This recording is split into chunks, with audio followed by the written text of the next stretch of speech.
हरिपाल नाम के एक महान भागवत हुए हैं। इन्होंने अपने गुरुजनों से पूछा कि भगवत प्राप्ति का सरल उपाय क्या है। तो ये सिद्ध बात है।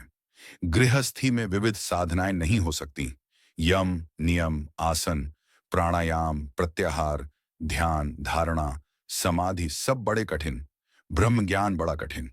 अरे गृह कारज नाना जंजाला, ते अति दुर्गम शैल विशाला। यही सार आवत अति कठिनाई, राम कृपा बिनु आय न जाई। घर गृहस्थी के इतने झंझट हैं, इतनी चिंताएं हैं। वो बैठकर चित्त को परमात्मा में एकाग्र करे। कोई बहुत ही कृपा पात्र होगा, साधु का सो जो ऐसा कर रहा होगा, अन्यथा प्रपंच का ही चिंतन होता है। तो हरिपाल जी ने पूछा अपने गुरुदेव भगवान से कि भगवान की प्राप्ति का गृहस्थ में सहज में उपाय क्या है। कठिनता से तो बड़े उपाय वर्णन किए गए, सहज में भगवत प्राप्ति हो जाए। उनके गुरुदेव ने बताया संत सेवा। संत सेवा निश्चित भगवत प्राप्ति का उपाय, संत सेवा निश्चित। अच्छा, संत बड़े कृपालु। एक संत भगवान को पवा दो। बड़ी श्रद्धा से साधुता का जैसे सेवन किया जाता है। पद्धति है, देखते ही दूर से पहले उनको प्रणाम करो, हाथ जोड़ो, पुष्पों के द्वारा पांवड़े डालकर उनकी अगवानी करो, उनके चरण प्रक्षालन करो, कोमल वस्त्र से चरण धो, आसन पर विराजमान करो, तिलक लगाओ, उनकी आरती उतारो, माला धारण कराओ। सुंदर सुंदर भोग साक्षात श्री भगवान पा रहे हैं, ऐसी भावना से, बड़े प्यार दुलार से, जैसे अपने पुत्र को। और लीजिए ऐसे प्यार से उनको पवाओ। पाने के बाद उनको आचमन करा करके जो कुछ बने, रूखा सूखा भेंट, प्रणाम, नमस्कार, विदा करो। इसके बाद उनकी जूठन पाओ, चरणामृत पियो। देखो भगवान की प्राप्ति के लिए कैसे हृदय में व्याकुलता और कैसे भगवान की कृपा आती है। और संतों का स्वभाव, जहां संत मंडली होती है वहां भाई देखो, एक भक्त हरिपाल जी हैं, क्या संत सेवा करते, क्या प्रसाद बनता है भाई। उनकी तो दैन्य, अब पूरी मंडली की मंडली। अब हरिपाल जी की सेवा, वह मंडली अन्य तीर्थों में, अब तीर्थों से जिनकी यात्रा उधर से होती, सब हरिपाल जी के यहाँ। हरिपाल जी बड़े प्रसन्न। धीरे धीरे जो संग्रह किया हुआ अन्न और संपत्ति थी, वह तो सब लग गई। हरिपाल जी के यहाँ संतों की भीड़ ही रोज लगी रहती। जमीन बेच दी, कीमती गहने बेच दिए, सब संतों को पौवा दिया। अब ऐसा कुछ नहीं बचा जिससे खरीद के लावें और पवावें। हजारों रुपया। आज हजार की तो कोई महत्ता नहीं रह गई। उस समय हजारों की बड़ी महिमा थी। बड़ी महिमा 1000 रुपए की। RS1 लेकर जाओ तो काफी सामग्री लेकर आ जाओ। दुकान से हमारे 5 किलो नमक मिलता था। सारी संपत्ति साधु सेवा में लगा दी और बाजार से हजारों के कर्जे हो गए। अब कर्जा लेकर के संतों को पौवा दिया, अब कोई कर्जा भी ना दे। अब हरिपाल जी दुकान में गए कि पहले 1000 पहले पड़े, तो आपको अब बाजार में कोई कर्जा नहीं, संपत्ति सब बिक गई। देख लो, भगवत प्राप्ति के भाव घर में कोई ऐसी वस्तु नहीं रही कि बेच के खवा दे। और संत मंडली, कहीं जय द्वारिकाधीश, कहीं जय सियाराम, कहीं हर हर महादेव, अलग अलग संतों की मंडलियां। हरिपाल जी ने विचार किया, अब क्या हो, बहुत लंबे तगड़े, पदगान, संपत्ति गई, कर्जा हो गया, संत भूखे नहीं जाएंगे, चाहे हमें चोरी करना पड़े। चोरी कैसी? एक प्रधान रास्ता जंगल में था। उस समय अस्त्रों में भाला, तलवार, तीर धनुष यही थे। भाला लेकर के वो चुपचाप बैठे रहते। न राम कृष्ण कोई बोलने वाला, न गले में कंठी, न कोई भागवतिक तिलक। मारते नहीं थे। भाला गले लंबे चौड़े विशाल शरीर के थे, तो डर के मारे अपने आप जो है वह लेकर के संतों को पवाना शुरू किया। पदगान, उसका भी कल्याण हो जाएगा, आपका भी मंगल हो जाएगा। साधुओं के मुख में अच्छे अच्छे पदार्थ, तो वह धन धन्य हो गया। वह धन जिसका लिया उसका भी धन्य। लेकिन यह तब, पहले अपनी संपत्ति खर्चा कर डालो, बेईमानी नहीं। बाजार में कर्जा ले लो, जब उसके भी पटाने का रह जाए कि अब नहीं पट सकता और संत आए, तब यह उपाय है। पदगान, सब खर्चा कर दिया था। पदगान, वह भी खवा दिया। अब देखा संत वापस न जाए। अब उस मार्ग से जो अगर कोई निकलता, जहां भाला लेकर निकलते, अरे राम, हाथ जोड़ लेते। अब तो ये खबर फैल गई कि रामकृष्ण बोल दे हो तो डाकू चोरी नहीं करता, कंठी तिलक हो तो डाकू चोरी नहीं करता। कौन डाकू यह पता नहीं चलता।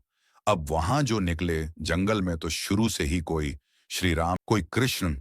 कृष्ण अब उतनी देर के लिए तिलक जरूर लगा लेते। अब समस्या की वैष्णव को लूट नहीं सकते। मुख से नाम निकल जाए उसे लूट नहीं सकते।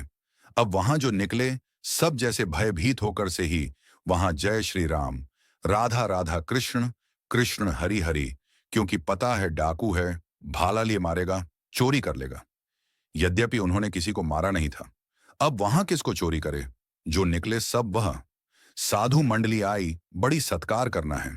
घर में कोई सामग्री नहीं और चोरी अब हो नहीं सकती, क्योंकि जंगल से जितने निकलते हैं सब कंठी तिलक और नाम जप भले जिंदगी में न धारण करें, लेकिन वह रास्ता जब जाएंगे तो जरूर धारण कर लेंगे। देखो यह भक्त का प्रताप और पूरे रास्ता नाम कीर्तन सब। हरिपाल जी अपनी पत्नी से कहा, आज तो बड़े भाग्य इतने संत घर में पधारे, पर भोजन की तो कोई व्यवस्था न बाजार से हो सकती है, न हमारे पास कुछ रह गया है। पत्नी ने कहा, एक घर में दाना भी नहीं है, कैसे होगा आतिथ्य सत्कार?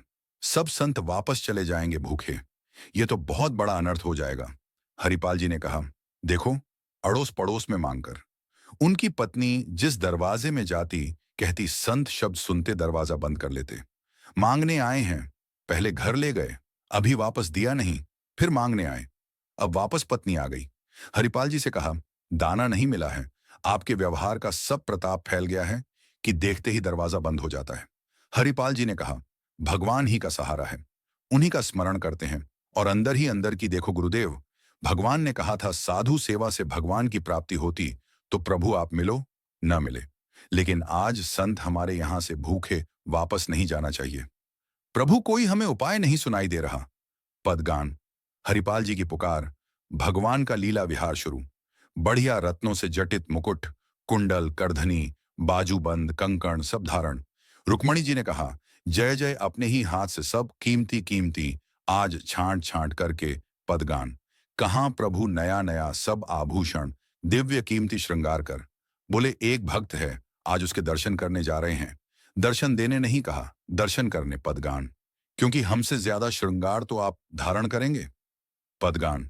रुक्मिणी जी ने कहा, प्रभु जिन ऐसे महाभागवत के आप दर्शन करने जा रहे, मैं भी दर्शन करने, बिल्कुल बिल्कुल, आज तो हम जरूर ले चलेंगे, पर देखो बढ़िया बढ़िया पूरा श्रृंगार कर लो। रुक्मिणी जी ने फौरन श्रृंगार प्रभु से, वैसे भी पुरुष से ज्यादा श्रृंगार माताओं बहनों का होता है।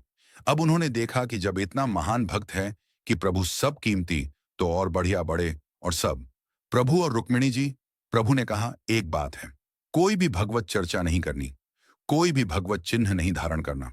प्रभु ऐसे कैसे भक्त के पास जा रहे हो जो भगवत चिन्ह से विरोध करता है, भगवत चर्चा से विरोध करता है? बोले हम जो कहे वह मान लो। रस्ते में कोई भगवत चर्चा, कोई भगवत नाम, कोई भगवत चिन्ह नहीं, सब संसारी आभूषण सब। प्रभु कैसा भक्त है आपका, बहुत उच्च कोटि का दर्शन से निहाल हो जाओगे, ऐसे भक्त का कभी दर्शन नहीं हुआ होगा। रुक्मणी जी तैयार हुई, भगवान तैयार हुए और हरिपाल जी के द्वारे पर आए। पदगान। भगवान स्वयं गए और हरिपाल जी को बुलवाया गांव के बाहर और कहा, भाई सुनो, सुनते जंगल में कोई चोर लगता है, हम दोनों सेठ हैं, सेठ सेठाइन, ये स्वर्ण की एक मोहर हमें पूरा रास्ता पार कर दो। अब भगवान जैसे मरते को पानी मिल जाए, ऐसे मन में सोचा संत वापस चले जाएंगे। गौर से देखा, गले में कोई तुलसी नहीं, कोई भागवत चिन्ह नहीं मार पूरा। सब श्रृंगार से बोले, भगवान आज तो बरस पड़े, आज खूब संत सेवा होगी। बोले मोहर देओ या ना देओ, हम आपको पार कर देंगे जंगल में।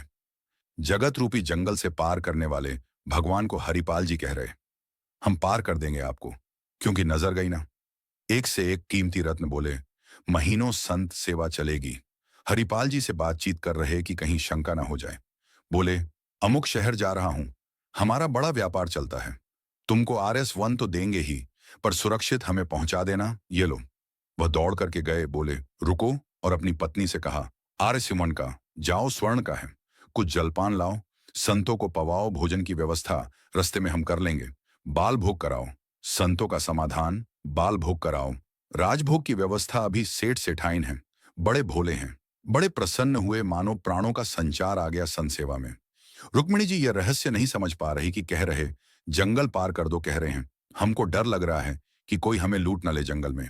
RS1 दिया उसको स्वर्ण का। रुक्मिणी जी ने कहा कि प्रभु किसकी रक्षा? भगवान ने कहा था प्रश्न कोई करना नहीं है। अरे कौमोदक की गदा, सुदर्शन चक्र, सब एक आदमी का सहारा ले रहे हो। रुक्मिणी जी ने, प्रभु आप, हमने कहा था बातें करो व्यापार की, इधर सुदर्शन चक्र, कौमोद की गदा की नहीं, व्यापार की, रुपया पैसा, हार हीरा जवाहरात इनकी बात। गौर से फिर देखा, कहीं कोई भागवती लक्षण पदगान। जब इतना पहनावा है तो खजाना इनके होगा। लूटने में कोई दोष नहीं है, कोई भागवती चिन्ह नहीं और कोई भगवत चर्चा नहीं। पूरे संसारी हैं, और ये छीन करके हम संत भोजन कराएंगे तो इनका भी मंगल हो जाएगा। पदगान रास्ते में लेके चले, चरणों से लेकर ऊपर तक भगवान को देखते और फिर रुक्मणी जी को देख। कोई भागवती चिन्ह नहीं, कोई भागवती चर्चा नहीं, महीनों की संत सेवा। और जो इतना पहिरे हैं तो उनके पास भाला लेकर चल रहे थे, रक्षा के लिए आगे आए। उतारो अपना अचला फैलाया उतारो, सब बीच रस्ते। भगवान ने कहा रुक्मणी जी से उतारो। रुक्मिणी जी ने कहा रक्षा के लिए इसको RS1 दिया था और यही लूट रहा है। आप कह रहे हो उतारो उतारो, नहीं तो भाला पार कर देगा। बहुत ही अलग भक्त है प्रभु। सुदर्शन चक्र बोले नहीं इस समय नहीं, इस समय उतारो। ये संत सेवा का प्रताप। बड़े बड़े भगवान पहन ही के आए थे, इसीलिए भगवान तो फौरन उतार उतार कर भगवान को देखती जाती। रुक्मणी जी की कुछ तो मायके वाले हैं, कुछ आपके हैं। प्रभु उनमें सब उतारो, नए बनवा देंगे। जान बची तो सब कुछ बच गया। प्रभु भगत के दर्शन कराने लाए थे कि लुटवाने? बोले यही तो है, यही है जिसके दर्शन कराने आए थे। अब तो भगवान सब करधनी मुकुट सब उतार कर रख दिए। हरिपाल जी की दृष्टि गई कि रुक्मणी जी सब तो उतार दी, एक अंगूठी जो भगवान ने पहनाई थी वह नहीं उतार रही थी। अरे लाओ, इतने में कितने संत भोजन पाएंगे? ऐसे प्रगट बोले इतने में कितने संतों का भोजन होगा? और अंगुली पकड़कर रुक्मणी जी नाराज भगवान, चुप रहो, जैसा वह कहे वैसा कर दो। हम थोड़ी बुला के लाए। तुम कहती थी कि हम भगत दर्शन करेंगी तो करो दर्शन भगत के। हम कहाँ होता और आपको फिर बुलाकर लाए होते तो ये होता कि प्रभु आप सब आप ही तो उत्साह करके आई हो। रुक्मिणी जी उतार नहीं रही थी तो हरिपाल जी ने अंगुली पकड़ी, ऐसे मरोड़कर धीरे से अंगूठी उतारी। कितने संतों का इसमें पेट भरेगा, भोजन होगा। भगवान जब देखा कि रुक्मिणी जी बहुत असंतुष्ट हो रही हैं, तो भगवान ने कहा जिसके दर्शन करने के लिए हम ला रहे थे ना, ये वही भक्त है। ये वही भक्त है जिसने अपना सर्वस्व लुटा दिया है। कुछ नहीं है आज खाने को, मैं इसी के लिए लुटने के लिए आया हूं। अब हरिपाल जी का भाला रख गया। जब लौट कर देखा तो अनंत सौंदर्य, माधुर्य, भगवान चतुर्भुज, द्वारिकाधीश, महामहिम महालक्ष्मी, स्वरूपा श्री रुक्मिणी चरणों में प्रभु। प्रभु गलती हो गई, हमारे कटुवचन, हमारा भाला उठाना।